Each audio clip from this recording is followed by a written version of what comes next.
this little video series is Dying Dar's Way, Radically Real Spiels on the End of Life. I'm here again with my friend and psychologist, Michael Libertazzo, and he has a few more things to say about his experience of cancer, which started when he was a first responder on a disaster team for 9/11.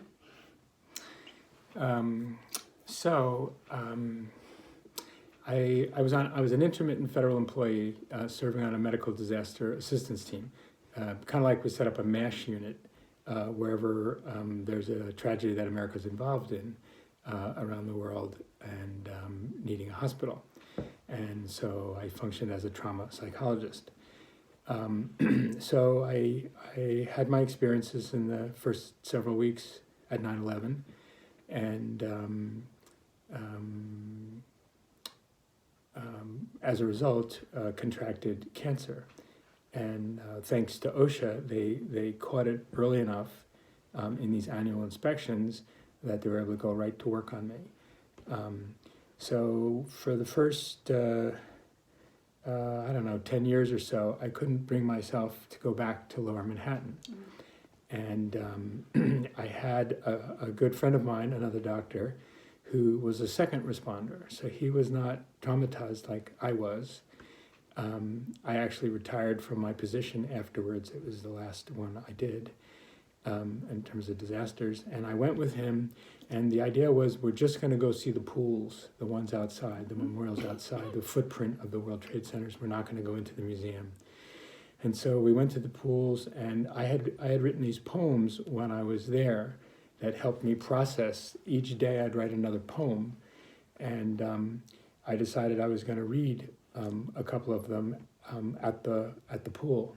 And so I started reading them, and then I just fell into his arms and sobbed and sobbed and sobbed and had this incredible release.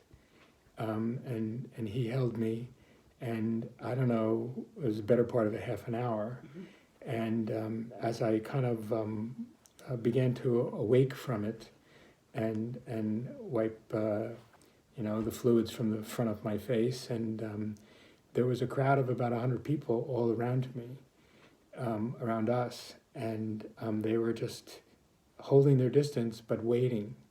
And so many of them wanted to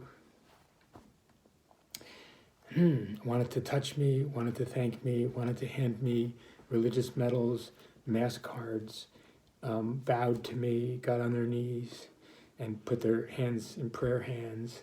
And it was a beautiful, beautiful experience. And what I'm thinking about here is how they didn't intrude on my experience. This is what we've been talking about. But yet they honored the boundary. They honored the boundary, and they held it with me. And so a couple of other things that come to mind during the 9/11, the first week, the first couple of days, is that coming away from Zone 1, from the actual wreckage, the rubble, there was like a parade lined all day long. So it could be 4 o'clock in the morning, and it was lined with New Yorkers. And they all wanted to hand you a bottle of water or a sandwich. They wanted to touch your hand. They reached out, and it was so touching to me that they were there 24/7, New York City. And so I stayed in apartments. People would put up their houses, and the people were the same way there. They didn't ask me to talk about gory stories.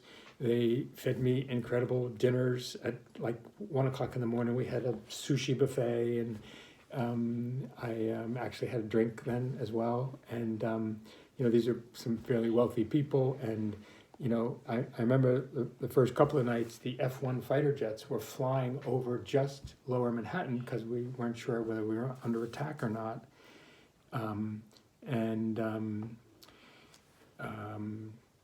So then I did find the courage to go into the museum another year later.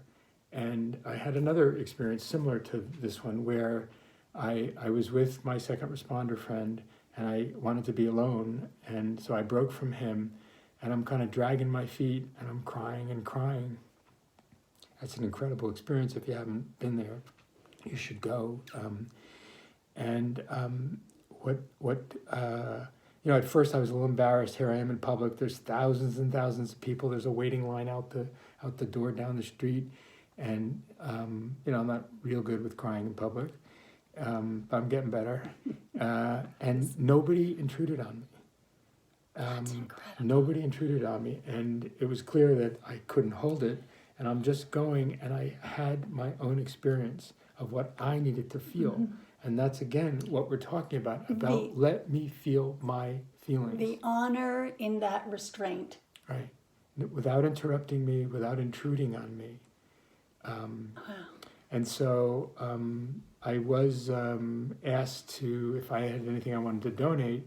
So my poems and a video of me is actually in the museum now. I'm not sure how many of the poems. I think there's like 6 or 7 of them that are now in the National Museum. So the takeaway from this, and maybe from all 3 of the videos that I've done with Dora, is the art of when to speak and when to be silent.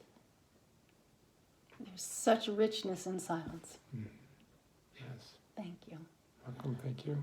I hope you get thanked enough.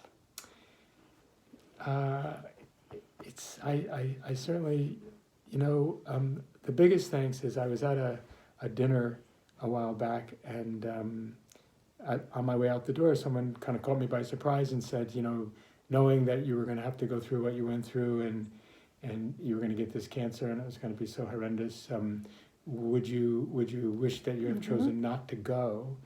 And my immediate response is really the greatest thanks, and that is that, like we were saying about our love languages of service, that I can't imagine. I mean, I imagine, unfortunate people who are in war. I try to imagine that, which I've never been in. But the gift of service, and that I got to do that. I had the privilege to do that and be there and work with all the people and that I was able to work with. So if the price is this, then that's what the price is, because I wouldn't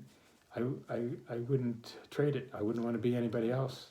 So the way I phrased it there is, if I die in my 60s and I die having lived a life of service, I would much rather do that than live to my 90s and it be all about me. I so closely identify with this, and I don't know of people who are entitled to more informed opinions on this subject than you and I right now. I would not trade 1 minute. I wouldn't trade a minute. I am so grateful for the life that I got, and it's because I got to live in my primary love language, right? Services. And still are. Yeah, and still am. Good.